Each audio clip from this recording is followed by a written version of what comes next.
Welcome to Aaron Mahnke's Cabinet of Curiosities, a production of iHeartRadio and Grim and Mild. Our world is full of the unexplainable. And if history is an open book, all of these amazing tales are right there on display, just waiting for us to explore. Welcome to the Cabinet of Curiosities.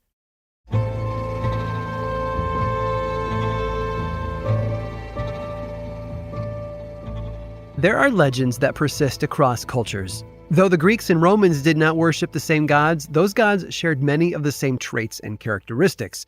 For example, the Greek Zeus and the Roman Jupiter were both rulers of their respective kingdoms. They both threw lightning bolts, and they both married their sisters. Many Eastern cultures also share folklore, such as the myth of the rabbit that lives on the moon.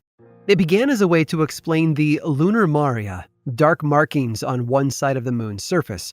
The story started in China before spreading to Japan, Vietnam, and Korea, and all have their own versions.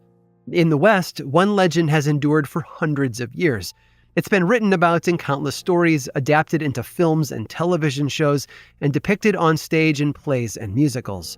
It's the story of a man who pulled a sword from a stone and took his rightful place as the King of England. The King Arthur story as we know it today is caked in lore and legend. What is truth and what is fiction cannot be determined for sure, and it's been suggested that Arthur may not have existed at all.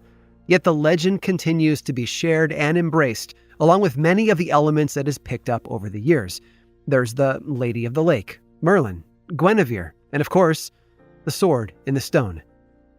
According to the tale, the young Arthur was the only person able to withdraw the sword, Excalibur, from the stone, and in doing so was declared the true and rightful king of all of England. But did you know that there was another sword thousands of miles away? And it wasn't just a story. In fact, it's still there, stuck in the stone. It belonged to a man named Galgano Guidotta, who lived in Tuscany during the 12th century. Despite having come from a wealthy family, his early years were difficult. He was often in trouble for picking fights and acting like a thug. Even after becoming a knight, he continued to behave arrogantly and violently. It wasn't until a vision of the Archangel Michael appeared to him on Christmas Day of 1180, when Galgano renounced his wicked ways.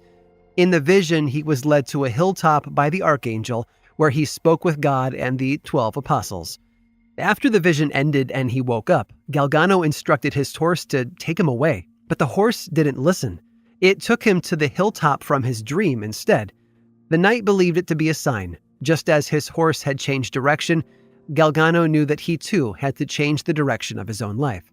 Then a voice explained that in order to do that, he had to cut ties with the material possessions he owned and live a more humble existence. Galgano said that doing so would be like splitting a stone, and then he plunged his sword into a nearby rock to demonstrate. Except, instead of the sword breaking or the stone shattering, the blade went straight in and could not be removed. In another version of the story, Galgano had tried to make a cross on the top of the hill, but lacked the necessary materials to do so, and so he thrust his sword into the rock where it got stuck. Either way, he took the hint. He moved into a small hut on the hilltop and lived like a hermit until his death in 1181. Several years later, he was declared a saint by Pope Lucius III, and a round chapel was built over his tomb in commemoration. Though much of the surrounding land was disturbed to accommodate the new chapel, one important parcel was left alone: the sword in the stone. Instead, the chapel was built around it. In fact, the story of Galgano's life and his sword was so odd, it was believed to have been the inspiration for the Arthurian legend we know today. Round chapel, round table. Anything's possible. The sword itself was also enveloped in rumor, mainly that it was fake. However, scholars tested the metal and confirmed that it was an authentic weapon from the late 12th to early 13th century. Along with the sword, the chapel also housed a pair of mummified hands, which were also said to have come from a thief who once attempted to steal the sword. When he tried to pull it out, he was devoured by a pack of wild wolves that left behind his hands. A warning, they say. Today, Galgano's sword is kept under a plastic dome within the chapel. Visitors can look, but they can't touch. Perhaps it's simply waiting for the right pair of worthy hands to reach down and try their luck.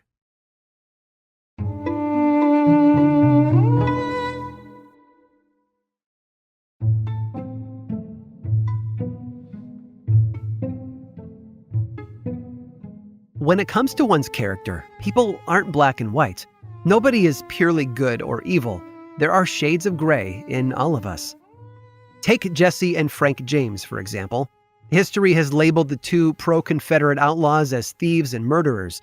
Jesse's behavior earned him notoriety across the country, and he became quite the celebrity, both in life and in death.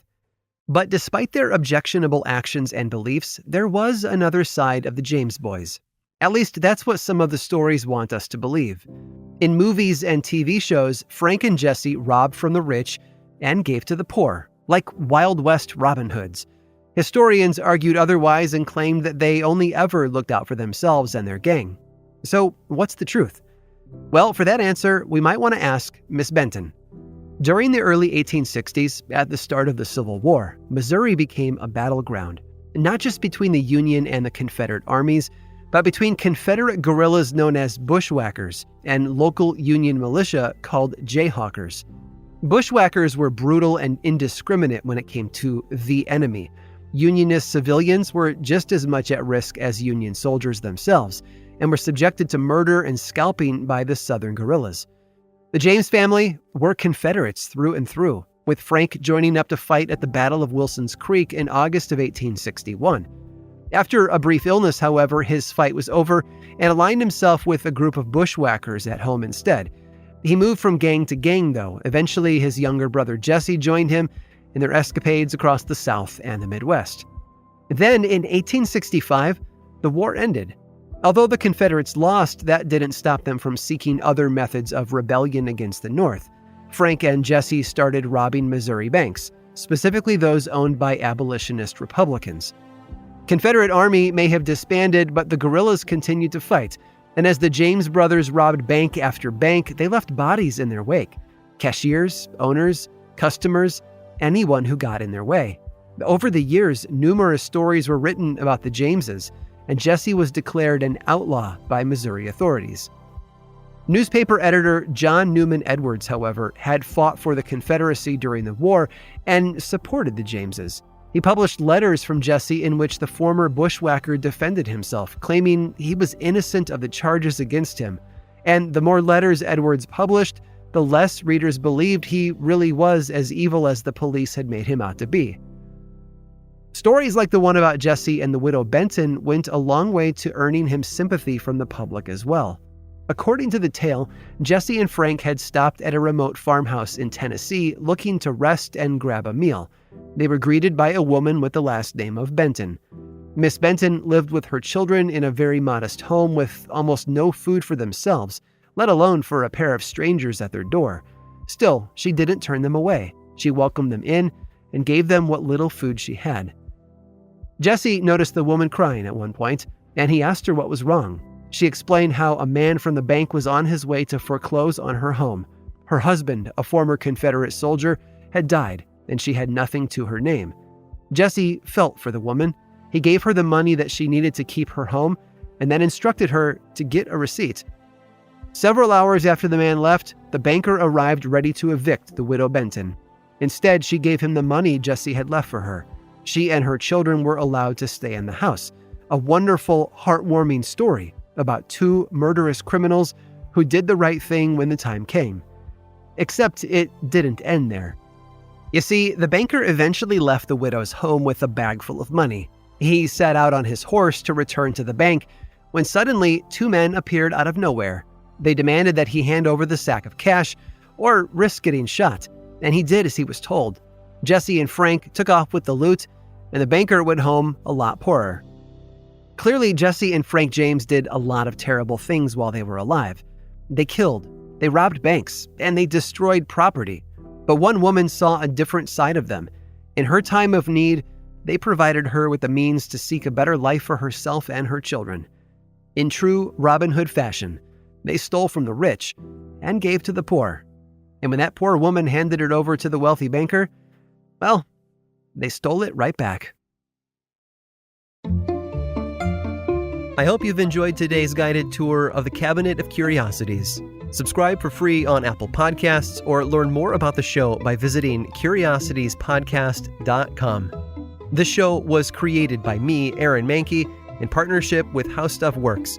I make another award-winning show called Lore, which is a podcast, book series, and television show, and you can learn all about it over at theworldoflore.com.